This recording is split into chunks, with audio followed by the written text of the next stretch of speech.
Good morning from Panhandle Outdoors with Winston Chester. Panhandle Outdoors, your source for fishing, hunting, and information for folks who enjoy the great outdoors. Now sit back, relax. It's Panhandle Outdoors. Good morning, folks. Welcome to Panhandle Outdoors. I'm Winston Chester. Glad you're here this morning. Our weather brought to us by Haney Technical Center. Their number is 767-5500. Hope all of y'all used yesterday to dry out and everything. And it's a Tuesday morning, and it's got a big week planned. And yesterday was just nice to see some dry weather for change. I know all of y'all are like I was. It was just amazing amount of rain from Thursday through late Sunday afternoon. And we'll talk about that a little bit later. But today now it's going to be a high of 77, low of 60. Water temperature is still 66 degrees. It's sort of leveled off in there for a couple of days. Take a look at our river readings. You know they're going one place and they're going up. The Apalachicola Bluntstown is 15.1. Choctawhatchee Caryville is over 12, and both of them are rising. And we're going to see some high water the next couple of days, and it's going to be back out there. We had a lot of high water this past during the winter, and now springtime. There's these springtime floods that are so famous throughout America. We'll just get them on occasion all over the place. Tide chart brought to us by Kent Forest Lawn Funeral Home and Cemetery.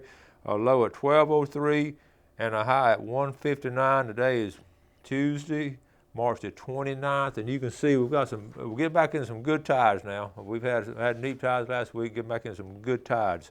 Also want to mention I was driving in this morning and I was sort of thinking over the weekend. This past weekend was literally a washout for so many people, but you know a lot of times we're really quick to criticize the weatherman and missing the forecast. But man, we want to give them credit when credit's due. They nailed this one. I was looking back on my schedule here. 7 days earlier, they had already 7 days ahead they predicted rain for that weekend. And every day they had 100% chance of rain for Friday and Saturday and Sunday, and because everybody's checking on Easter, and a lot of people got canceled ahead of time, so and rescheduled. So anyway, kudos to the weathermen. They got it. They nailed it this time, although it wasn't that pleasant to be around, but got a lot done. So anyway, let's go ahead and take our break. We'll be right back.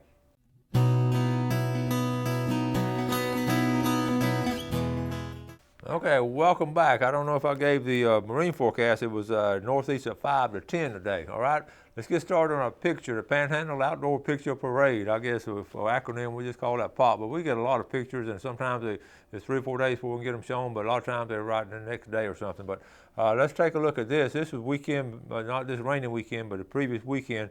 You want to see a big bass, folks. They don't get much bigger than this in Florida Panhandle naturally, in these ponds and all, and lakes and rivers. This is from Randy Burton. He said, Winston, this fish was caught by Tim Batisky while fishing with Greg Domico out of Howard Creek this weekend. As you can see, it is huge. Don't know its weight or length because he didn't have a scale. Let's go ahead and take another close-up picture. Now that Randy Burton sent us this picture, and this is a fine. You don't get. I guarantee you that's a 12-pound bass. You just look at that and tell. You've seen bass all your life, like a lot of us have. That's a 12-pounder. Here's Greg with him. That's two good fishermen right there. And caught it, took a picture, and released that big old fish. And we'll have some more like him, hopefully. All right, now let's move on. Now let's go over to saltwater. Garrison Rosie. Garrison, he does a lot of fishing. He's actually a deckhands too for his future father-in-law on the Kelly Girl. That's a nice triggerfish there. Okay, let's go to Anna Patronus. I showed Anna's picture a lot. Anna fishes a whole bunch. The daughter of Theo Patronus. A lot of Patronuses, and it's hard to keep them straight sometimes. But Theo, his girls are really good fishermen. They enjoy fishing. Good job, Anna. All right, how about James Wazlowski, his son, trying out his new rod right before that rain came in over the weekend. That's a new rod and reel, and you can see what it is off the pier, a Spanish mackerel. And that's a great way to break in a kid. Just take them out to the pier and let them catch one of those Spanish mackerel. They'll be hooked. And we're going to give a shout out to Millard Collins. This is Millard and his faithful dog. Millard's last day of work with folks was this past Friday. I called him. Millard has now retired from Sea Quarters Marina. I asked him what in the world is he doing retiring at a young age, well into his 70s. He said he wanted to do some yard work. He likes working in the yard, and he loves to fish and all that. But Millard, he's still going to do the Sea Quarters shootout, the Big King Mackerel Tournament. He's still going to be in charge of that. He'll also do the Sea Quarters, take a kid fishing. Those two big functions. That little marina does a tremendous job. And so I want to give a shout out to Millard, and what a loyal and great supporter he's been of Panhandle Outdoors, and they just don't get any better than Millard Collins. Good job, Millard, and good luck on your retirement. Okay, we're going to read this one to you. This is a good one. Hey, Winston. Well, I was talking about doing good things for folks. Hey, Winston, my wife and I both are in our 70s and had a flat tire in front of Bay County Substation West. I was fixing to change it, and they pulled up and asked if I would like to help. I said, sure. I didn't get their names, but it sure was nice. That's Dave Borges, and you see those guys, EMT guys, helping out, giving a hand to a fellow citizen there. That's what we're talking about, doing something good for some other people at any time during the day. Good job there. All right, now, here's a nice, this is old Chip Watts up there at Grand Ridge. Chip had a recent birthday. The wife posted that picture, and Chip's a big old boy. He played ball up there at Grand Ridge back when they had some really big guys. And Chip went on to play basketball at the University of Florida. Good job, Chip. How about a wet turkey this past weekend? This was let's see, Clarence Raphael. See, the Raphaels can hunt and fish too. And good job, Clarence. A rainy day gobbler. Western Coulee. Something else to do on rainy nights. Just go out. You're gonna get wet anyway. Just go out and get some of the big old bullfrogs. All right. This is Florida Panhandle. All right, Donnell Finley fishing with Dale. They got a 6-pounder, a 5-pounder, and an 8-pounder. Good job there. Nice fish right there. And you can see that they fish in that rainy weather. It didn't bother them. This was a good one. This is Michael Holly's son. Michael's been on the show before. Chris, his son Chris, 25-pound king, fought him for about 20 minutes on light tackle. And now he caught him down there in South Florida off of Amelia Island. I brought that up because that's his uncle. Michael's uncle was Richard Holly, the late Captain Richard Holly. His granddaddy was Captain A.R. Holly. So that's the 4th generation of Holly. When his son catches him, that's the 4th generation of Holly, still catching fish. And I know Richard is smiling at that, and that's a good job. And they watch the show sometimes on YouTube down in out of Winter Haven down there. Okay, let's move on. Nick Murphy got him a big gobbler this weekend. Nick Murphy, okay. Now, folks, you know I'm proud of this one. That's my grandson Mason. Turkey. I got a nice gobbler up there in Tennessee. You can see a little casting call sticker, and he's hunting there with a friend of theirs up there, and I'm going to show you a good picture. Folks, this turkey, this is Mason's first gobbler, 22 pounds. He had 10.5-inch beard and 1.5 inch spurs. Now, all 3 of Wendy's children now have gotten a turkey. Whitney got one in Oklahoma. Astor got one last year, remember, here right out across the road from Bozeman, and now Mason's got him a turkey up there in Tennessee. So I'm really proud for them, and they're real happy about that. Good job. I got to move on. We got all this stuff going on. Hey, Coach, this is what you do on a rainy weekend. Hey, Coach Chester, I just thought you would appreciate this. My little brother got bored on this rainy weekend and made some fishing lures. The blue ones are made from rubber bands, and red ones are made from paracord. We're going to try them out soon, and I'll let you know about it. They're way too cool. Now that's how you spend a good weekend with kids and all. Instead of all boom, boom, boom, boom, all make something like that. Make some old fishing lures and some functional things. Good job. She graduated last year. All right, I've got to move on now. I've got let's see, Spanish mackerel in a Guadale. That's just a great. That picture speaks 1,000 words right there. Nice reel to catch them on. All right, move on. This is. Got a series of pictures here. Bob Bilsma sent it to me. Evan Zackrell, a nice sheep head there. Okay. You can see Trigger and Red. Okay, good job, Evan. Had Evan on a lot of times. Bob fishing with Evan and his dad Herman, and also Mike Ramies, St. Joe. Here's Bob right here in 40 foot of water. That's a nice group right there. That was beautiful. Right before that rain came in last week. Okay, and that's gonna wrap up our picture for now. That's enough pictures. Let's go ahead and take a quick break, and we'll be right back.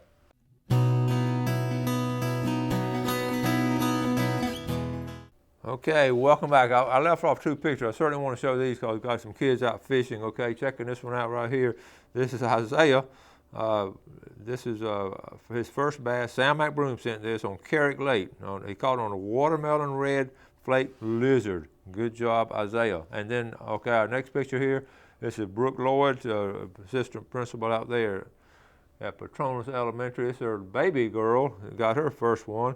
And you can see her older sister, Tarver. I used to show her picture about that size, but good job with Jim Lloyd and his family on catching that. Okay, now also want to mention we got Blue Water's tent sale. Don't forget, that's this weekend, Friday and Saturday of this weekend. So don't forget, do you want to check that out? I certainly will be down there, and I'll be probably buying more stuff than I need. In fact, I don't need anything. I'll be buying some stuff for some other folks, so that'll be a good place to do that.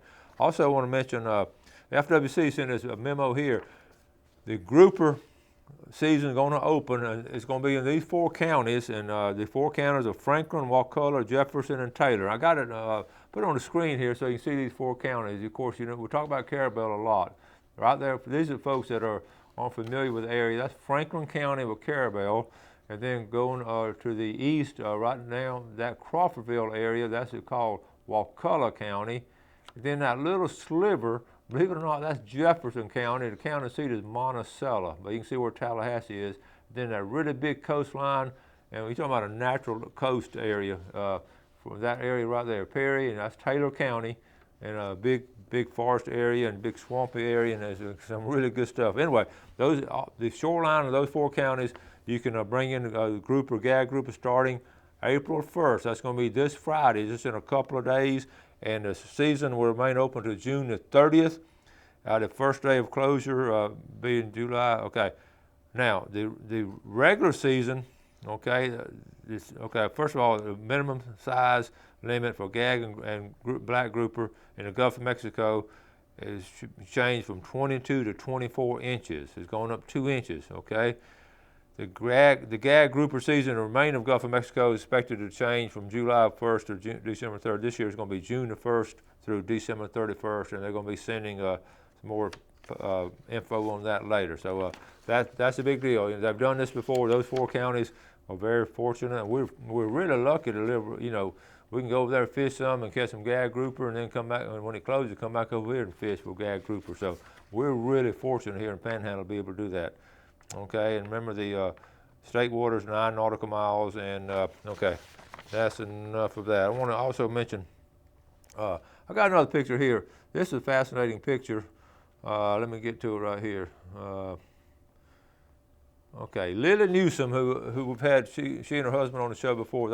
They make a living off of oystering, and she's really good about keeping me updated on all kinds of different things going on. And she takes a lot of pictures, and she's out there right in the middle of everything in natural areas. So this is a picture of North Bay. She took a picture here of North Bay, and then I thought this was really cool. Sunrise looking toward the Bailey Bridge there in Lynn Haven, and then, okay, let's see. Then also have I'm gonna go back to her picture here. These are some, she sent these the other day, and I was fascinated with them. Okay, check this out. Okay, look what I found in East Bay. Okay, nice to finally see these eggs. These are oyster eggs. Okay, we're gonna zoom in on oyster eggs right there in East Bay. I'm gonna read you the email she sent, because this is fascinating and very relevant to what goes on. Belated happy, hey Winston, belated happy birthday. The eggs come every spring, because I asked her about what her experience was. The eggs come every spring like this. Last year I was in West Bay at this time, and it was spring, and now I'm in East Bay, so she saw the same thing in West Bay and East Bay this year. Second day I started seeing them, and this is right before all that rain came in, early part of last week. The amount of tiny crabs have increased on the coil board. You understand, when they bring stuff up and put it on a coil board, they can sort of, what a great picture of what's going on down there. So now she's saying they're starting to see a lot of little tiny crabs, so that's a great sign of the quantity we're going to have. I'm seeing a lot of small minnows. Also, she's also, I'm not going to read a whole page full of information here. Really good stuff. I'm seeing a lot of small minnows. I need a picture guy to tell me what kind of minnows they are. There's so many of them. I know the oyster fish, and she says the oyster fish is one of her favorites because it's a brave little fish. I cannot remember which day it was, but last week when the temperature dropped, it was so foggy, the dolphins were feeding in the bayous and the birds were too.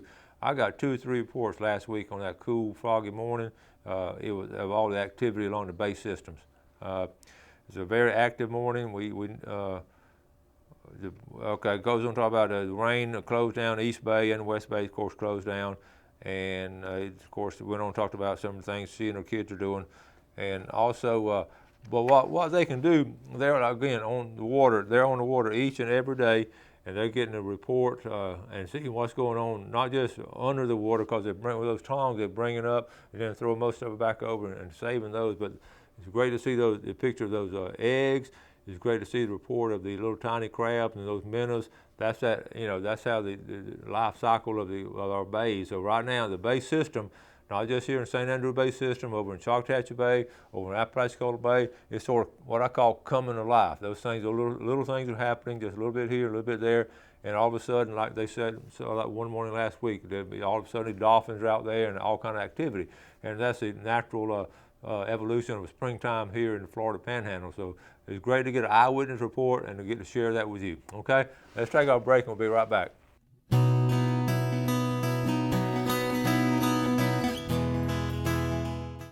All right, welcome back. Let's take a look at our fishing game times today, brought to us by Mark Coward of Counts Real Estate. 2 times, 5:06 a.m. to 7:06, right here in the middle of that. This morning and this afternoon, 5:30 to 7:30 on the dot right there. So that's 2 good times, and should be some really nice weather. We got to catch up on all that missed fishing we missed out on last week. Got this little story right here. This is an article by Jim Wilson. He brought it by. Jim is back to writing, and this is in the Entertainer magazine. It comes in the News Herald, and this article here is on Get Turned On to Speckled Trout. Jim's an excellent writer, and of course had a TV show, and he's been an outdoor communicator for his whole lifetime. So great picture there, big old trout, he and his wife Pat. So on the Entertainer magazine, I didn't know it was in there because I don't read the Entertainer, but he called, let me know, so I'm going to start looking for his article. It comes out weekly there, okay, with Jim Wilson. Also, speaking of emails, I got this email here. This is let me just read it to you. Hey, Winston, I got a message from the lady below wanting to fulfill a wish for a 94-year-old veteran to go freshwater fishing. See your message, contact info. Would you see if you can arrange for someone to take him fishing? I thought maybe one of your students or maybe one of your show viewers. Please let me know. I'm going to read it's a little paragraph from this lady. And it's called, like I say, it's called an organization. I work for a nonprofit organization based in Denver, Colorado. It's called Wish of a Lifetime. We work to fulfill the wishes of senior citizens. Currently, we have a 94-year-old veteran who wants to go freshwater fishing. His daughters want to take him, but do not know how to fish.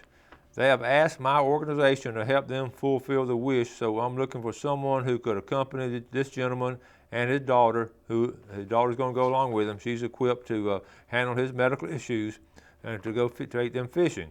It would be shore fishing, as a man cannot get into a boat. Is anyone in the organization an avid fisherman who might be willing to help us fulfill this wish? Thank you, Sarah Hamilton, and I got an email and cell phone number. So that shouldn't be a hard wish to fulfill. It just wants to go.